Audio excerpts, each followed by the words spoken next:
Hello and welcome everyone. आज के इस वीडियो लेक्चर में हम बात करेंगे प्लांट बैक्टीरियोलॉजी के बारे में। बेसिकली ये जो वीडियो लेक्चर्स हैं ये ASRB नेट 2025 के लिए बहुत ज़्यादा हेल्पफुल रहने वाले हैं, जिसमें कि हम बहुत बेसिक से लेके बहुत एडवांस जितने भी नंबर ऑफ क्वेश्चंस बन सकते हैं, जितनी भी थ्योरी है उसको 2 से 3 वीडियो लेक्चर के अंदर कंप्लीट कवर करने की कोशिश करेंगे। बहुत बेसिक से शुरू करते हैं कि ऑर्गेनिज्म क्या होता है बेसिकली, क्योंकि हम बैक्टीरिया को मान सकते हैं कि अगर लिविंग थिंग्स के अंदर कंसिडर करें, लिविंग चीज़ों के अंदर कंसिडर करें तो बैक्टीरिया स्मॉलेस्ट के अंदर कंसिडर होता है। जबकि अगर हम ऐसा कहें कि वायरस वगैरह जो पर्टिकुलर हैं वो सबसे छोटे हैं, तो कहना शायद थोड़ा गलत होगा, क्योंकि वायरस को हम लिविंग थिंग्स के अंदर कंसिडर नहीं करते हैं, उन्हें हम एज ए पार्टिकल्स के रूप में बताते हैं, राइट।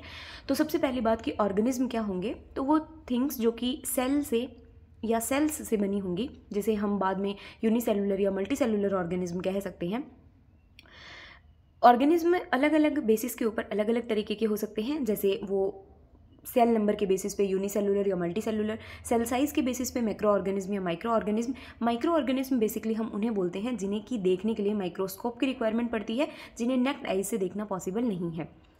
और सेल टाइप के बेसिस पे ये 2 तरीके के होते हैं, यूकेरियोटिक और प्रोकैरियोटिक। अब यूकेरियोटिक और प्रोकैरियोटिक के काफ़ी बार एग्जांपल्स पूछ लिए जाते हैं, तो आपको पता है प्लांट्स, एनिमल्स वगैरह और फंजाई जो है वो यूकेरियोटिक सेल के अंदर कंसिडर की जाती है। जबकि प्रोकैरियोटिक में आप एक ट्रिक से याद रख सकते हैं विच इज़ MBBS, जहाँ पर M मतलब माइकोप्लाज्मा, B मतलब bacteria, second B means blue green algae और S मतलब स्पाइरोप्लाज्मा।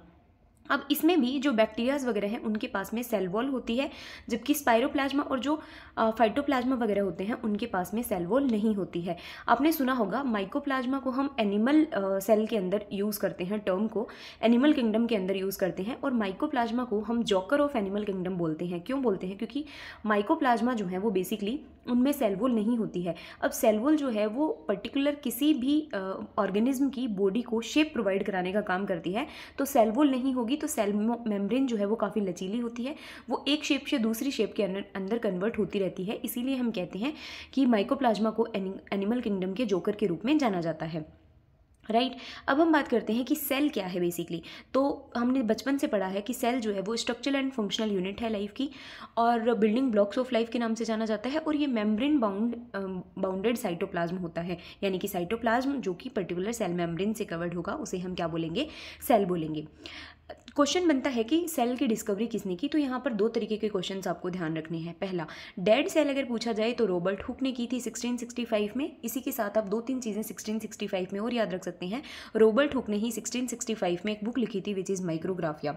इसके अलावा जो फ्रांसिस्को रेडी थे, जिन्हें कि हम फाउंडर ऑफ एक्सपेरिमेंटल बायोलॉजी के नाम से जानते हैं या फिर मॉडर्न पैरासिटोलॉजी हम कह सकते हैं, उन्होंने सबसे पहले स्पॉन्टेनियस जनरेशन थ्योरी दी थी 1665 के अंदर, राइट। लिविंग सेल की अगर आपसे पूछी जाए तो लिविंग सेल को सबसे पहले ल्यूवेनहॉक ने देखा था 1674 के अंदर। नेक्स्ट आता है कि जो प्रोकैरियोटिक और यूकेरियोटिक सेल्स हैं वो सबसे पहले ल्यूवेनहॉक के द्वारा देखी गई थी, और ल्यूवेनहॉक ने इन्हें एनिमलक्यूल्स कहा था। इसीलिए आपने कभी कभी पढ़ा होगा कि सबसे पहले जो बैक्टीरिया का नाम था वो एनिमलक्यूल्स था। बेसिकली वो बैक्टीरिया का नाम नहीं था, वो जो भी सेल्स स्ट्रक्चर्स उन्होंने देखी थी वो उन्होंने एनिमलक्यूल्स कहा था। तो ध्यान रहे कि सबसे पहले बैक्टीरिया को क्या कहा गया था, तो एनिमलक्यूल्स कहा गया था, और एनिमलक्यूल्स वर्ड किसने दिया था? ल्यूवेनहॉक ने दिया था। देन जो बैक्टीरिया टर्म आती है बेसिकली वो तो 1838 के अंदर एहरनबर्ग नाम के साइंटिस्ट के द्वारा बैक्टीरिया टर्म दी गई थी, राइट।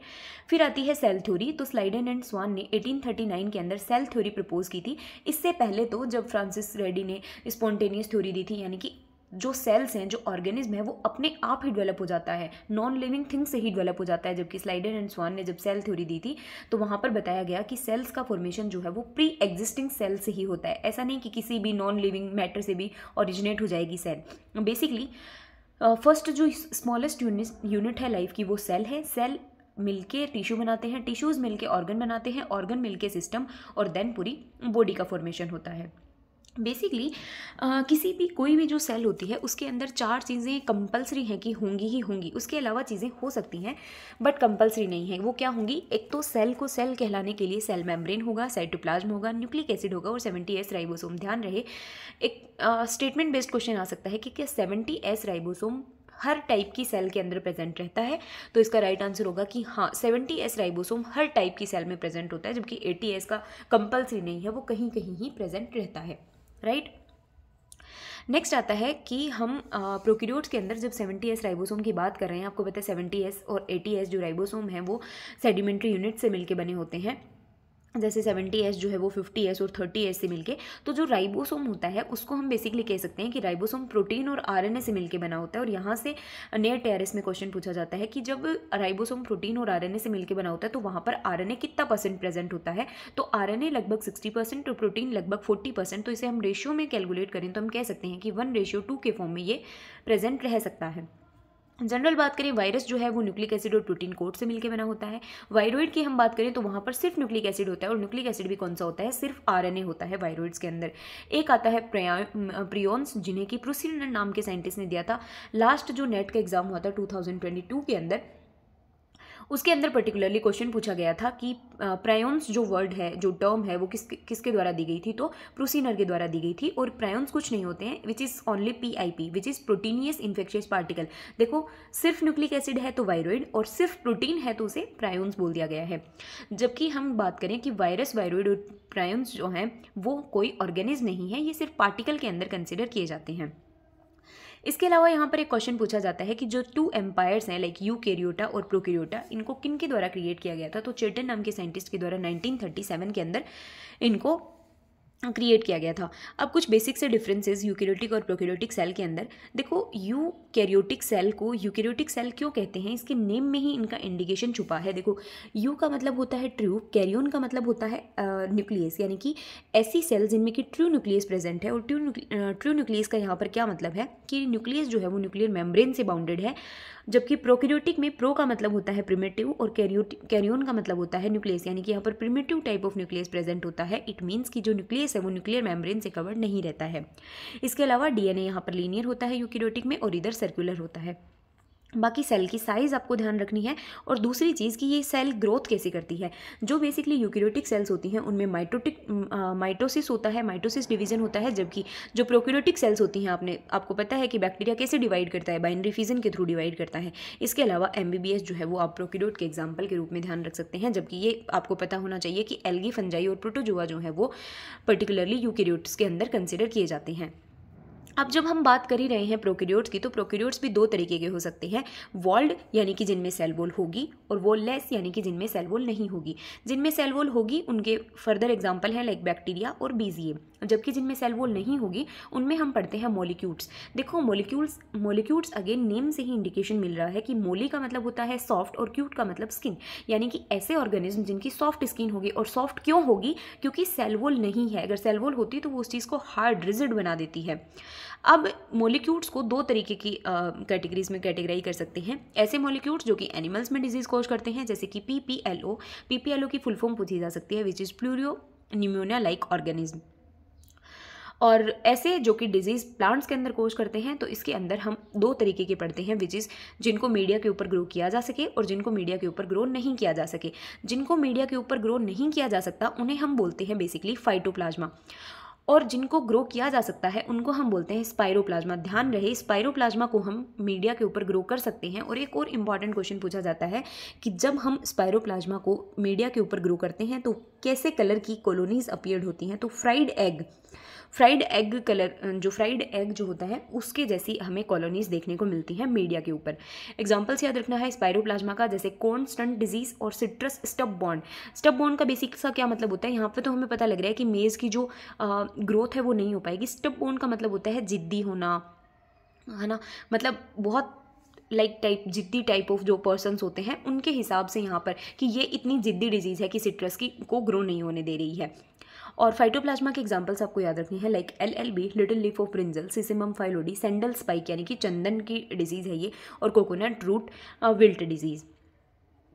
इसके अलावा जो डिजीज़ेज़ हैं वो ट्रांसमिट होती हैं लीफ ऊपर, जिन्हें हम जेसिड के नाम से भी जानते हैं। नेक्स्ट आता है कि creation of different kingdoms by scientist. आप सभी को पता है कि हम जब सबसे ज़्यादा क्लासिफिकेशन पढ़ते हैं तो हम वीटेकर के द्वारा दिया गया 5 किंगडम क्लासिफिकेशन देखते हैं, जिसमें कि 5 तरीके के किंगडम्स के अंदर डिवाइड किया गया था। तो सबसे पहले अगर हम बहुत बेसिक से शुरू करें तो पूछा जा सकता है 2 किंगडम क्लासिफिकेशन किसने दिया? लिनियस ने दिया, जिसने सिर्फ वेजिटेबलिया और एनिमिलिया 2 किंगडम्स में ही डिवाइड किया था। नेक्स्ट आता है 3 किंगडम क्लासिफिकेशन हैकेल के द्वारा दिया गया था, 4 किंगडम क्लासिफिकेशन कॉपलैंड के द्वारा, और 5 किंगडम जो क्लासिफिकेशन है वो वेटर के द्वारा। और कौन सी ईयर में दिया गया था ये भी पूछा जाता है, 1969 में। और कौन सा एक अलग से किंगडम बनाया था, विच इज़ फंजाई। नेक्स्ट फिर 6 किंगडम क्लासिफिकेशन जो है वो वूज एटाल ने दिया था, और 3 डोमेन जो है यूकेरिया, बैक्टीरिया और आर्किया कर दिया था, वो भी वूज एटाल ने 1990 में किया था। First time propose the respective scientist. और बेसिकली ध्यान रख रहे हैं, अभी हमने डिस्कस किया था कि चैटन ने 1937 के अंदर 2 एम्पायर्स दिए थे, लाइक यूकेरियोटा एंड प्रोकैरियोटा। नेक्स्ट हम बात करते हैं एक बैक्टीरियल सेल के कंपोजिशन की। ये बहुत सिंपल सी बैक्टीरियल सेल है। हम यहाँ पर इसी पर्टिकुलर सेल के माध्यम से समझने की कोशिश करेंगे कि यहाँ पर कौन कौन सी चीज़ें पर्टिकुलरली प्रेजेंट रहती हैं। देखो, सबसे पहले तो बाहर की तरफ है सेल वॉल। आपको पता है कि बैक्टीरिया की सेल वॉल जो होती है वो पेप्टिडोग्लाइकेन की मिलकर बनी होती है, राइट। ये जो सेल वॉल होती है इसका काम क्या होता है? बेसिकली शेप प्रोवाइड कराना, प्रोटेक्शन करना, राइट। इसके नीचे होती है सेल मेम्ब्रेन। सेल मेम्ब्रेन जो होती है उसकी जो इनर फोल्डिंग होती है, ध्यान रहे, जो इनर फोल्डिंग होती है इसे हम क्या बोलते हैं? मीजोसोम।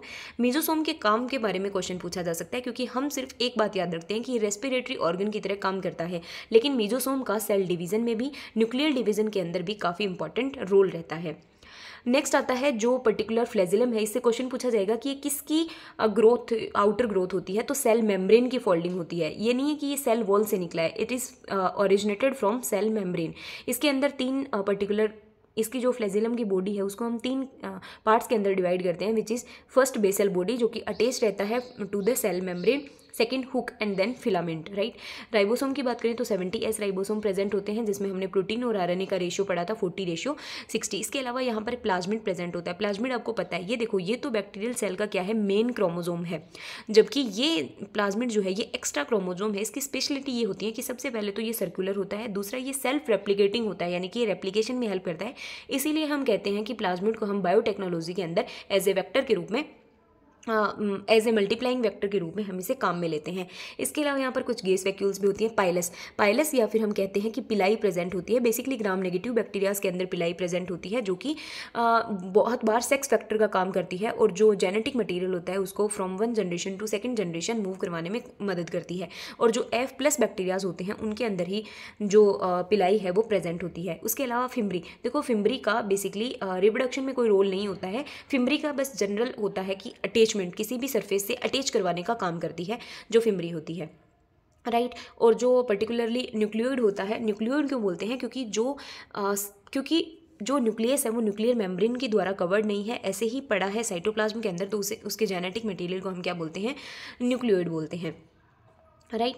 इसके अलावा देखो 70S राइबोसोम की हमने डिस्कस की कि 2 सब यूनिट्स होती हैं, विच इज़ 30S और 50S। 30S की जो आगे फर्दर क्लासिफिकेशन करते हैं तो 16S RNA। तो प्रोकैरियोट्स के अंदर हम जब क्लासिफिकेशन करते हैं तो 16S RNA के बेसिस पे करते हैं, जबकि यूकेरियोट्स के अंदर हम जब क्लासिफिकेशन करते हैं, जो प्रेजेंट टाइम में जो क्लासिफिकेशन यूज़ किया जा रहा है, विच इज़ यूकेरियोट्स में 18S RNA क्लासिफिकेशन और प्रोकैरियोट्स के अंदर 16S RNA क्लासिफिकेशन।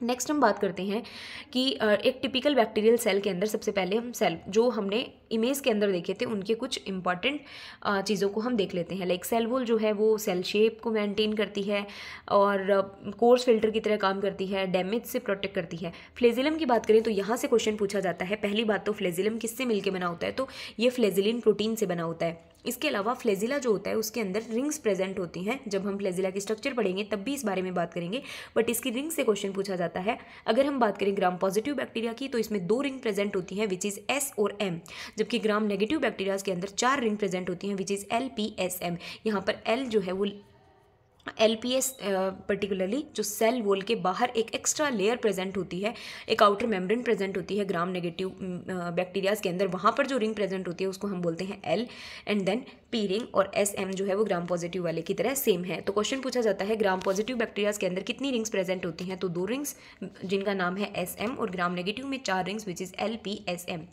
नेक्स्ट आता है पाइलस, जैसे कि हमने डिस्कस किया कि ये जेनेटिक मटीरियल को ट्रांसफर करने का काम करता है, और ये पिलीन प्रोटीन का, जैसे फ्लेजिला जो था वो फ्लेजिलिन प्रोटीन का बना रहता है, वैसे ही जो पाइलस है वो पिलीन प्रोटीन का बना रहता है। फिम्ब्री का बेसिकली फिमरी सेवरेबल होती है नंबर में, जबकि पिलाई जो होती है, पाइलस जो होता है वो एक या तो एक होती है या दो होते हैं नंबर्स में। और ये जो फिमरी है ये ओनली अटैचमेंट के अंदर हेल्प करती है। नेक्स्ट आता है स्लाइम लेयर। स्लाइम लेयर या फिर हम इसे कैप्सूल भी बोलते हैं। बेसिकली इनमें बहुत ज़्यादा कि कितना जो पर्टिकुलरली मान लो किसी सेल वॉल है उसके ऊपर की जो आउटर कवरिंग होती है उसको हम स्लाइम लेयर या कैप्सूल बोलते हैं, जो कि बेसिकली जिसका काम क्या होता है, वायरुलेंस को इंक्रीज करना, एडिशन में हेल्प करना और प्रोटेक्ट करता है सेल को from adverse environmental conditions, right.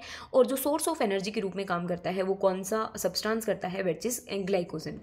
Next हम बात करते हैं कि बैक्टीरियल सेल का बेसिक कंपोजिशन क्या है। तो वाटर जो है वो बैक्टीरियल सेल के अंदर लगभग 70% प्रेजेंट होता है, प्रोटीन जो है वो 15 to 21%। लेकिन क्वेश्चन कहाँ से पूछा जाता है, लास्ट टाइम जो नेट का एग्जामिनेशन हुआ था उसमें पर्टिकुलरली वायरस का न्यूक्लिक एसिड का कंपोजिशन जो है वो पूछा गया था। तो बैक्टीरिया का न्यूक्लिक एसिड का कंपोजिशन जो है वो भी काफ़ी इंपॉर्टेंट है। जो पूरी बॉडी का अगर हम डिवाइड करें तो 4.5% न्यूक्लिक एसिड जो है वो प्रेजेंट होता है बैक्टीरियल सेल में, जिसमें आरएनए ज़्यादा प्रेजेंट होता है 3.6% और डीएनए जो है वो लगभग 0.9% प्रेजेंट होता है, राइट। नेक्स्ट आते हैं प्लाज्मिड। प्लाज्मिड आपको पता है कि ये एक्स्ट्रा क्रोमोजोमल डीएनए मॉलिक्यूल है। ये सर्कुलर होता है और 1 से लेके 1000 तक नंबर में हो सकता है, या फिर हम कह सकते हैं कि 1 से लेके सेवरेबल। ऑटो रेप्लिकेबल है, खुद ही रेप्लिकेट करता है और इसे सेक्स फैक्टर या कॉन्जुगोन के नाम से जानते हैं, राइट। नेक्स्ट हम बात करते हैं structure and composition of cell envelope. अब देखो हमें पढ़ना है कि बेसिकली ग्राम पॉजिटिव और ग्राम नेगेटिव बैक्टीरिया।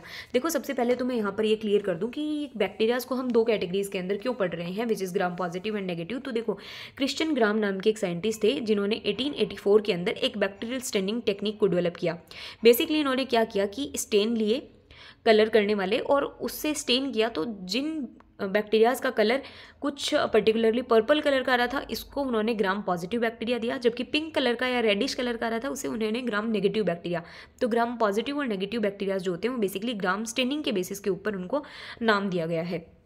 तो ध्यान रहे कि क्रिश्चियन ग्राम नाम के साइंटिस्ट ने ये जो पर्टिकुलरली ग्राम स्टेनिंग जो है वो 1884 के अंदर दी थी, राइट। अब हम बात कर रहे हैं कि इनमें बेसिक और क्या डिफरेंस होता है ग्राम पॉजिटिव और नेगेटिव बैक्टीरिया में। तो सबसे पहली चीज़ तो आपको ध्यान रखनी है कि ग्राम जो पॉजिटिव बैक्टीरिया होते हैं उसमें जो स्टेनिंग कलर होता है, जब स्टेन करके जब फाइनल रिजल्ट आता है तो कैसे कलर के बैक्टीरिया दिखाई देते हैं, विच इज़ पर्पल कलर के दिखाई देते हैं। दूसरी चीज़ इनकी हम सेल वॉल की बात करेंगे कि जब वो पेप्टिडोग्लाइकेन की बनी होती है, यहाँ पर आप देख सकते हैं कि यहाँ पर जो सेल वॉल है वो किसकी बनी हुई है, पेप्टिडोग्लाइकेन की। पर पेप्टिडोग्लाइकेन की जो सेल बनी होती है, पेप्टिडोग्लाइकेन किसका बना होता है, तो दो पॉलीसेकेराइड्स विच इज़ नैम और नैग से मिलके बना होता है। अभी हम आगे डिस्कस करेंगे कि नैम और नैग क्या है। यहाँ पर आप फुल फॉर्म देख सकते हैं, जैसे कि नैग जो है वो एन एसिटाइल ग्लूकोसामीन और जो नैम है वो एन एसिटाइल म्यूरामिक एसिड जो है उसे हम नैम और नैग के नाम से जानते हैं।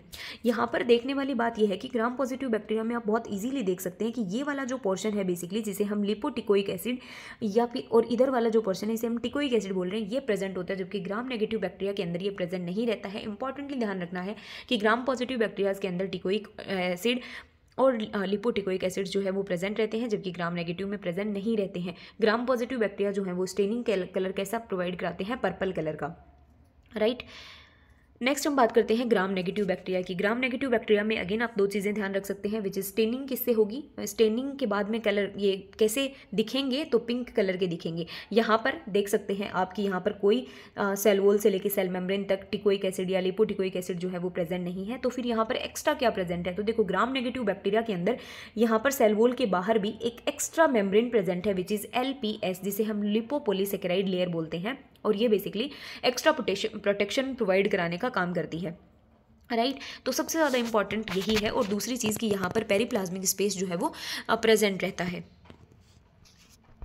नेक्स्ट हम बात करते हैं कि LPS जो लिपोपोलीसेकेराइड है, जो कि ओनली ग्राम नेगेटिव बैक्टीरियाज के अंदर प्रेजेंट है, वो किससे बना होता है, लिपिड A कोपोलीसेकेराइड और O पोलीसेकेराइड्स के अंदर मिलके बना रहता है। तो जो ग्राम नेगेटिव बैक्टीरिया होते हैं वो बेसिकली एंटीबायोटिक के लिए ज़्यादा रेजिस्टेंस शो करते हैं। क्यों, क्योंकि वहाँ पर LPS प्रेजेंट है। और ये LPS क्या काम करती है, ये लिपोपोलीसेकेराइड की जो लेयर है ये क्या काम करती है, एक्सटर्नल जो भी कंडीशंस हैं उनको अनफेवर कर देती है बैक्टीरिया के लिए, राइट। तो मतलब उनको पर्टिकुलरली रेजिस्टेंट प्रोवाइड कराने का काम करती है। तो देखो एंटीबायोटिक के लिए रेजिस्टेंट ग्राम नेगेटिव बैक्टीरिया ज़्यादा दिखाएंगे, क्यों, क्योंकि because of presence of LPS। इसके अलावा physically more damaged due to the lack of thick layer of peptidoglycan, इसके अलावा अगर हम एलपीएस की बात करें तो अभी हमने डिस्कस किया कि ये किस किस की बनी होती है, lipid A and all. And जो एलपीएस होती है वो ऑलमोस्ट इम्परमिएबल होती है at the surface of gram negative bacteria that act as protective barrier against antibiotic and other anti microbial molecules basically. और यहीं पर आपको एक चीज़ ध्यान रखनी है कि देखो, आपने औरों को तो नहीं पता लेकिन ज़ैंथोमोनास जो सिट्रस कैंकर डिजीज़ कोज करता है उसकी ग्राम स्टेनिंग करके ज़रूर देखी होगी। तो आपने एक चीज़ नोटिस की होगी कि जब हम उसे माइक्रोस्कोप के अंदर देखते हैं तो हम ऑयल इमर्सन वाला जो लेंस होता है उसको यूज़ करते हैं। क्यों यूज़ करते हैं? क्योंकि देखो, ग्राम नेगेटिव बैक्टीरियाज के अंदर एलपीएस प्रेजेंट होती है। एलपीएस जो है वो बेसिकली हाइड्रोफोबिक मॉलिक्यूल्स है, यानी कि वो पर्टिकुलरली और किसी स्टेन या डाई या उनके अंदर नहीं देखी जाएगी। मोर रेजिस्टेंस होती है ये वाटर के लिए, इसीलिए ये जो है ओनली डिजोल्व हो सकते हैं ऑयल बेस्ड सब्सटेंस के अंदर। तो ऑयल बेस्ड सब्सटेंस के अंदर इनको डिजोल्व करके और उसके बाद में ऑयल इमर्सन वाला जो लेंस होता है उसके हेल्प से इनको देखा जाता है, राइट। नेक्स्ट आते हैं सेल एनवेलप। बैक्टीरिया की सेल बहुत सारे एनवेलप से कवर्ड रहती है जो कि पर्टिकुलरली सेल मेम्ब्रेन और सेल वॉल का फॉर्मेशन करते हैं। सेल वॉल के जो इंपॉर्टेंट फंक्शंस थे हम पढ़ के आ चुके। यहाँ पर हम देख सकते हैं कि कंपोजिशन ऑफ सेल वॉल। सबसे पहला क्वेश्चन पूछा जाता है कि जैसे फंगस में आपसे पूछा जाएगा कि फंगस की सेल वॉल किससे बनी होती है, तो काइटिन से बनी होती है, ओमाइकोटा को छोड़ के। ओमाइकोटा की जो सेल वॉल होती है वो बेसिकली सेल्यूलोज से मिलकर बनी होती है। सिमिलरली आपसे बैक्टीरिया में क्वेश्चन पूछा जाता है कि बैक्टीरिया की सेल वॉल किससे बनी होती है, तो ये पेप्टिडोग्लाइकेन से बनी होती है। इसे ही हम म्यूरिन या म्यूकोपेप्टाइड के नाम से भी जानते हैं। अब जो टर्म म्यूरिन है उसे सबसे पहले विडल नाम के साइंटिस्ट के द्वारा 1964 में दी गई थी। और ये जो म्यूरिन है ये एक लैटिन वर्ड है जिसका मीनिंग होता है बेसिकली वॉल, राइट। अब पेप्टिडोग्लाइकेन होता क्या है ये ध्यान रहे, यहाँ से इंपॉर्टेंट क्वेश्चन बनने के चांसेस रहेंगे, तो होपफुली आप बहुत अच्छे से इसको समझें। पेप्टिडोग्लाइकेन जो है वो बेसिकली हेटेरोपॉलीसेकेराइड्स की लेयर होती है जो कि दो डाइसेकेराइड से मिलकर बनी होती है, विच इज़ नेम और नेग। आप डायरेक्टली याद रख सकते हैं कि पेप्टिडोग्लाइकेन क्या है, हेटेरोपॉलीसेकेराइड्स हैं, और जो दो डाइसेकेराइड्स के जो कॉन्टिन्यूस रिपीटिंग यूनिट्स होती हैं उनसे मिलके बनी हो सकती है। यानी कि जो नेम और नेग है ये आपस में कुछ इस तरीके से जुड़ी हुई रहती हैं, पहले नेम देन नेग देन वापस नेम देन नेग, और इधर वापस ये नीचे की तरफ भी चेन का फॉर्मेशन करती हैं। जो पर्टिकुलरली नेम है, अब यहाँ पर आप देख सकते हैं पहली बात क्या क्वेश्चन पूछा जाएगा, बॉन्ड। जब नेम है वो वापस अपने नेम यूनिट के साथ में जुड़ता है तो पेप्टाइड बॉन्ड के साथ जुड़ा रहता है, जबकि जो नेम जो यूनिट है वो अगर नेग यूनिट के साथ जुड़ेगी तो ये कौन से बॉन्ड के साथ जुड़े हुए रहते हैं, β1,4 ग्लाइकोसिडिक बॉन्ड। ये चीज़ें आपको ध्यान में रखनी है कि नेम नेम के साथ जुड़ेगा तो पेप्टाइड बॉन्ड, जबकि नेम नेग के साथ जुड़ेगा तो β1,4 ग्लाइकोसिडिक बॉन्ड। नेक्स्ट हम बात करते हैं कि ये देखो इस तरीके से कुछ पर्टिकुलरली नेम और नेग जो यूनिट्स हैं वो आपस में जुड़ी रहती हैं। यहाँ पर कुछ एमिनो एसिड्स की नेम और नेग, तो जो एमिनो एसिड्स की जो पर्टिकुलर लेयर होती है, जो सीक्वेंस होता है वो भी यहाँ पर लगा रहता है। पर ध्यान रहे एमिनो एसिड्स किससे जुड़ते हैं, ओनली नेम से, वो नेग से नहीं जुड़ते हैं। अब जैसे मान लो कि नेम यहाँ पर जुड़ गया है तो यहाँ पर ये 4 एमिनो एसिड आपको याद रखने हैं, जिसे आप ट्रिक लड़ लड़ एल डी से याद रख सकते हैं, लड़ लड़। और इसको पर्टिकुलरली जो एमिनो एसिड का नाम है उसे अगला से याद रख सकते हैं, AGLA, यानी कि लड़ लड़ अगला। तो इस तरीके से आपको पूरे किस सीक्वेंस के अंदर, क्योंकि सीक्वेंस इनका बहुत बार पूछा जाता है, राइट। इस तरीके से आप इसमें बहुत इजीली समझ सकते हैं कि पहली बात तो नेम और नेग जो है वो आपस में कौन से बॉन्ड से जुड़ेंगे, नेम और नेम जो सेम होंगे वो कौन से पर्टिकुलरली बॉन्ड से जुड़ेंगे, राइट। इसके अलावा जो नेम यूनिट्स होती हैं वहीं पर एमिनो एसिड की चेन्स प्रेजेंट होती हैं। आप इधर देख सकते हैं नेम, देन नेग के ऊपर नहीं है, देन इधर भी नेग के ऊपर नहीं है, वापस नेम जब आया है तब यहाँ पर एमिनो एसिड की जो पेप्टिडोग्लाइकेन चेन है वो यहाँ पर जुड़ी हुई है। नेक्स्ट हम बात करते हैं ग्राम पॉजिटिव बैक्टीरियल सेल की। वो तो हमने डायग्रामेटिक पॉइंट ऑफ व्यू से समझा था। यहाँ पर देखो ये सबसे ज़्यादा इंपॉर्टेंट है कि वहाँ पर टिकोइक एसिड प्रेजेंट होता है, और teichoic acid only gram positive bacterias के अंदर प्रेजेंट होता है। बेसिकली टिकोइक एसिड होता क्या है कि ये गिल्स रोल जो होता है उसका पॉलीमर होता है, और ये बेसिकली इसका वर्क क्या होता है कि ये केटाइंस वगैरह को सेल वॉल के अंदर और बाहर जाने के जो मूवमेंट होता है उसको रेगुलेट करने का काम करता है। ग्राम नेगेटिव बैक्टीरियाज की सेल वॉल के बारे में अगर हम डिस्कस करें तो ये बेसिकली पर्टिकुलर एलपीएस इसके अंदर प्रेजेंट होती है, जबकि ग्राम पॉजिटिव बैक्टीरियाज के अंदर ये प्रेजेंट नहीं रहती है। और इसका मेन काम क्या होता है कि ये पेनिसिलिन हो गया यानी कि एंटीबायोटिक हो गया, उनके अगेंस्ट रेजिस्टेंस प्रोवाइड कराती है। लाइसोजाइम वगैरह के जो एंजाइम्स हो गए, केमिकल्स हो गए, उनके प्रति ग्राम नेगेटिव सेल वॉल को प्रोटेक्ट करने का काम करती है। इसके अलावा जो ग्राम नेगेटिव सेल वॉल होती है उसके अंदर टिकोइक एसिड प्रेजेंट नहीं होता, सिर्फ ग्राम पॉजिटिव सेल के अंदर ही टिकोइक एसिड जो है वो प्रेजेंट होता है। इसके अलावा जो ग्राम पॉजिटिव बैक्टीरियल सेल है उसमें बेसिकली जो हाई म्यूरिन कंटेंट होता है, क्योंकि पेप्टिडोग्लाइकिन की जो लेयर होती है वो थिक होती है, जबकि ग्राम नेगेटिव बैक्टीरियाज के अंदर आउटर वाली वो एलपीएस लेयर आ गई है, इसीलिए पेप्टिडोग्लाइकिन की जो लेयर की जो थिकनेस है वो कम हो गई है, राइट। नेक्स्ट है कि पर्टिकुलरली जब हम ग्राम स्टेनिंग करते हैं, ध्यान रहे कि ग्राम स्टेनिंग के अंदर हम 4 तरीके के केमिकल्स को यूज़ करते हैं। सबसे पहले हम यूज़ करते हैं विच इज़ क्रिस्टल वोयलेट कलर, ये भी आपको सीक्वेंस में याद रखना है। सबसे पहले हम क्रिस्टल वोयलेट कलर यूज़ करते हैं, देन हम इसको फिक्स करने के लिए आयोडीन को यूज़ करते हैं, देन इसको डीकलराइज करने के लिए एल्कोहल को यूज़ करते हैं, और लास्ट में सेफ्रेनिन जो पर्टिकुलर कलर है उसको यूज़ करते हैं, ठीक है। तो ग्राम पॉजिटिव जो बैक्टीरियाज हैं वो पर्पल कलर प्रोवाइड कराते हैं, जबकि जो ग्राम नेगेटिव बैक्टीरियाज हैं वो कैसा कलर प्रोवाइड कराते हैं, पिंक कलर का प्रोडक्शन देखने को मिलता है, which is gram staining. Basically 4 तरीके के केमिकल्स यूज़ किए जाते हैं। फर्स्ट, इसे हम डिफरेंशियल, देखो ग्राम जो स्टेनिंग होती है उसे हम डिफरेंशियल स्टेनिंग के नाम से भी जानते हैं। क्यों जानते हैं? क्योंकि इसमें 2 तरीके के स्टेन्स को यूज़ किया गया है, पहला क्रिस्टल वोयलेट और दूसरा सेफ्रेनिन। तो इस तरीके से आप याद रख सकते हैं, राइट। अब यहाँ पर लिखा गया है कि ग्राम स्टेनिंग जो है उसे हम डिफरेंशियल स्टेनिंग के नाम से जान सकते हैं, क्योंकि यहाँ पर 2 तरीके के स्टेन, एक तो प्राइमरी स्टेन और काउंटर स्टेन किसको बोलते हैं, सेफ्रेनिन को हम काउंटर स्टेन के रूप में जानते हैं। नेक्स्ट पूछा जाता है कि लाइसोजाइम जो है वो बेसिकली पर्टिकुलरली डिजीज़ नहीं, डाइजेस्ट कर देता है डाइसेकेराइड्स को, जैसे कि नेम, नेग और पेप्टिडोग्लाइकेन होता है उसको। और पर्टिकुलरली स्फेरोप्लास्ट, देखो जब हम एल फॉर्म बैक्टीरियाज की बात करते हैं बेसिकली, तो हम पढ़ते हैं एल फॉर्म बैक्टीरियाज के अंदर स्फेरोप्लास्ट को, जिसे आपने सुना होगा। एल फॉर्म बैक्टीरियाज होते क्या हैं? एल फॉर्म बैक्टीरियाज बेसिकली हम बोलें कि 2 तरीके के होते हैं, एक तो प्रोटोप्लास्ट हम बोलते हैं, एक स्फेरोप्लास्ट बोलते हैं। प्रोटोप्लास्ट हम किसके केस में बोलते हैं? ग्राम पॉजिटिव बैक्टीरियाज के फॉर्म के रूप में, और ग्राम नेगेटिव बैक्टीरियाज के अंदर हम स्फेरोप्लास्ट नाम देते हैं। देखो L form bacteria basically, L का मतलब यहाँ पर एक साइंटिस्ट के नाम से दिया गया है, विच इज़ लिस्टर के नाम के बेसिस पे इसको, क्योंकि सबसे ज़्यादा काम उन्होंने किया था। जबकि अगर डिस्कवरी की बात की जाए, सबसे पहले कौन से साइंटिस्ट ने उनकी डिस्कवरी की थी, तो क्लीनबर्गर नाम के साइंटिस्ट ने इसकी डिस्कवरी की थी, और इसकी डिस्कवरी के कारण उनको 1935 में नोबेल प्राइज़ से भी सम्मानित किया गया था। बेसिकली एल फॉर्म बैक्टीरियाज जो होते हैं उन्होंने जो डिस्कवरी की थी, बेसिकली हम बोल सकते हैं कि जो पर्टिकुलर किसी भी बैक्टीरिया के अंदर एल फॉर्म का मतलब बेसिक सा होता है कि वहाँ पर सेल वॉल नहीं होती है, ये वॉल लेस बैक्टीरियाज होते हैं, यहाँ पर सेल वॉल नहीं होती है। और 2 तरीके के हो सकते हैं, अगर ग्राम पॉजिटिव बैक्टीरियाज के अंदर सेल वॉल नहीं होगी तो हम उसे प्रोटोप्लास्ट बोलते हैं, क्योंकि सेल वॉल होती है लेकिन वो डाइजेस्ट हो जाती है, राइट। और ग्राम नेगेटिव बैक्टीरियाज के अंदर हम क्या बोलते हैं? एल फॉर्म बैक्टीरियाज को स्फेरोप्लास्ट नाम देते हैं पर्टिकुलरली, राइट।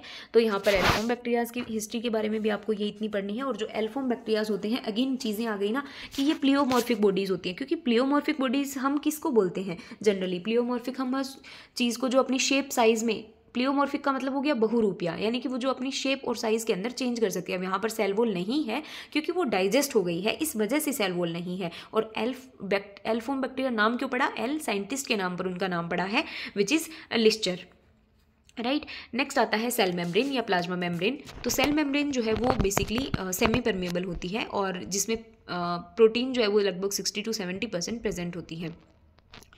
ये जो सेल मेम्ब्रेन है इसमें अलग अलग तरीके के डिफरेंट एंजाइम्स भी प्रेजेंट होते हैं, और सबसे इंपॉर्टेंटली यहाँ पर ये साइट है for generation of proton motive force. आपने पढ़ा होगा कि प्रोटोन मोटिव फोर्स जो होता है वो बेसिकली किसके लिए? फ्लेजिला के मूवमेंट के लिए रिक्वायर्ड होता है। तो हम डायरेक्टली कह सकते हैं कि प्रोटोन मोटिव फोर्स जो है, जो कि ड्राइव करता है एटीपी सिंथेसिस को, क्योंकि एटीपी का फॉर्मेशन होगा तभी उसके बाद में फ्लेजिला का मूवमेंट होगा। तो एटीपी का सिंथेसिस किससे होता है? प्रोटोन मोटिव फोर्स से होता है, जो कि अल्टीमेटली बैक्टीरिया के मूवमेंट के लिए रेस्पॉन्सिबल होता है। तो इसके लिए जो site of generation of proton motive force है वो कौन प्रोवाइड कराता है? सेल मेम्ब्रेन प्रोवाइड कराती है।